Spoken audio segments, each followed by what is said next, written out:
Subhanallah. Jumati, kita বলতে রাসূল জুমাত নামাজের পরে কোন আল্লাহর প্রিয় বান্দা বান্দি যদি সুবহানাল্লাহিল আযীম ওয়া বিহামদিহি সুবহানাল্লাহিল আযীম ওয়া বিহামদিহি 100 বার পড়ে ওই আমলকারী আল্লাহর প্রিয় বান্দা বান্দিরে আল্লাহ সুবহানাহু ওয়া তাআলা 1 লক্ষ নেকি দান করবে। সুবহানাল্লাহ। তাহলে 100 বার বললে 1 লক্ষ।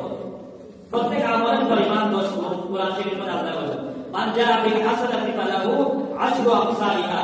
যে একটা নেক আমল করলো ওই ব্যক্তি আল্লাহ তাআলা কমপক্ষে 10টা নেকি সওয়াব করবে। সুবহানাল্লাহ।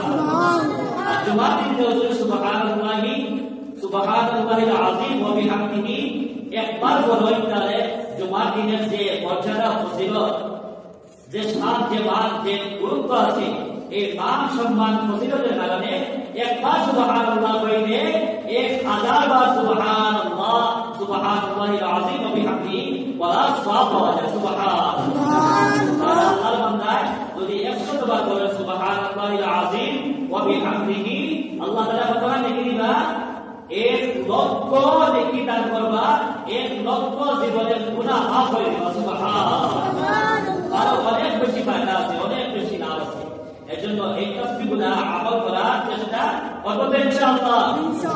আমাদের সবাই আমল করা তৌফিক দান করুন। আল্লাহু আমিন। সুবহানাল্লাহিল আযীম ওয়া বিহামদিহি। সুবহানাল্লাহিল আযীম ওয়া বিহামদিহি।